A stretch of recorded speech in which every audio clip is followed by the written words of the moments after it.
Hello everyone, this is NCERT Maths Chapter 11 of Class 7 which is Exponents and Powers। इस video में हम exercise 11.1 का question 7 देखने वाले हैं। इससे पहले के जितने भी क्वेश्चन हैं इस एक्सरसाइज के वो हम ऑलरेडी कवर कर चुके हैं। So let's start with question 7। देखो 6 तक तो मैंने करवा ही लिया था, 7 में भी सिंप्लीफाई है, यहाँ पे भी सिंप्लीफाई था, सेम वैसा ही है, बस थोड़ा सा डिफरेंस यहाँ पे ये है कि यहाँ बस सब नेगेटिव में है। जैसे -4 क्यूब फर्स्ट पार्ट है, चलो देखते हैं। यहाँ पे आ जाओ सब, देखो -4 का क्यूब यहाँ पे फर्स्ट क्वेश्चन पे बोला गया है, यानी ए पार्ट में बोला गया है ना, ए पार्ट में है क्वेश्चन नंबर 7 के। चलो -4 क्यूब यानी -4 3 बार मल्टीप्लाई हो रहा है, क्योंकि 3 है ना उसकी पावर, इसी को क्यूब बोल दिया जाता है ना। तो बेसिकली यहाँ पे 3 बार मल्टीप्लाई हो जाएगा -4, ठीक है। -4 multiply by -4 multiply by -4, 4 into 4 16, 16 into 4 64। तो इसका आंसर तो आना है आपका 64। हमने ऐसे सिर्फ अभी साइन को भूल जाओ, माइनस है, प्लस है, पॉजिटिव है, नेगेटिव, वो सब भूल जाओ, बस आप नंबर देख के मल्टीप्लाई करके यहाँ पर लिख दो। फिर आप अगर आप देखोगे तो ये तीनों के तीनों नेगेटिव हैं, तो यहाँ से देखो अब आप माइनस और माइनस क्या होते हैं, प्लस, प्लस आ गया, ठीक है। तो 4 इंटू 4 क्या आया था हमारा 16 आया था, 16 आपका प्लस का आया था, ठीक है। अब इसी प्लस के 16 को अब आप मल्टीप्लाई करोगे -4 के साथ, तो ये पॉजिटिव है और ये नेगेटिव है। प्लस और माइनस क्या होते हैं, हमेशा माइनस होते हैं। तो 16 इंटू 4 64। अब ये जो 64 आया ये माइनस का आया, ठीक है, यानी कि आपका जो 64 यहाँ आपको मिला है माइनस का मिला है, और कुछ नहीं है इसमें, -64 आंसर।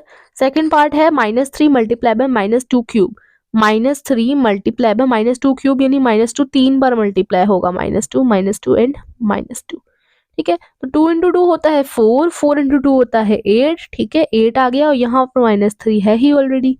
अब ये 8 पॉजिटिव है नेगेटिव है, देखो माइनस और माइनस हो जाते हैं प्लस, यानी प्लस 2 इंटू 2 कितना है 4, 4 प्लस का आया, 4 और -2 प्लस का 4 है, और ये माइनस का है, 4 और -2 तो प्लस माइनस हो जाते हैं माइनस, और 4 इंटू 2 हो जाता है 8, यानी जो आंसर आपका 8 आया है ना वो नेगेटिव का आया है, माइनस का आया है भाई, ठीक है। तो यहाँ पे -8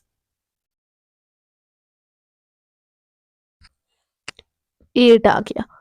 अब ये मत भूल जाओ ना -3 भी था यहाँ पे, ठीक है। ये जो है ना ये माइनस का 8 आया, और यहाँ -3 भी था जो यहाँ पे मल्टीप्लाई हो रहा है। अभी तो हमने सिर्फ इतना सॉल्व किया ना, अभी -3 को भी तो मल्टीप्लाई करो, 8 इंटू 3 कितना होता है 24 होता है।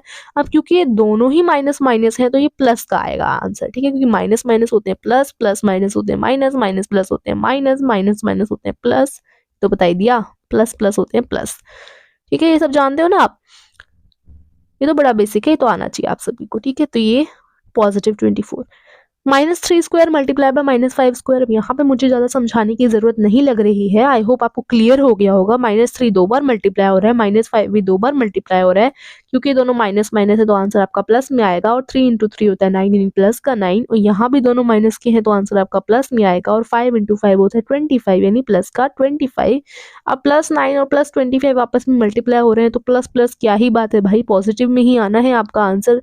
और 25 और 9 को आप ऐसे भी मल्टीप्लाई करके देख सकते हो, अच्छे से करोगे तो आपका आंसर आ जाएगा 225, 225 आपका आंसर आ जाएगा। उसके बाद है फोर्थ पार्ट, जिसमें है -2 का क्यूब मल्टीप्लाई बाय -10 का क्यूब, तो -2 3 बार, -10 3 बार, ठीक है। तो ये 3 बार जब मल्टीप्लाई हो रहा है तो -8 आ जाएगा, ये 3 बार जब मल्टीप्लाई हो रहा है तो -1000 आ जाएगा। अब ये दोनों आपस में मल्टीप्लाई होंगे तो क्योंकि दोनों माइनस के हैं तो प्लस का ही आंसर आएगा, तो 8 इंटू 1000 8000 प्लस का, बस ये इस क्वेश्चन में था। एंड ये पूरा क्वेश्चन 7 कंप्लीट होता है। अगर वीडियो पसंद आई हो तो like share and subscribe. Thank you so much.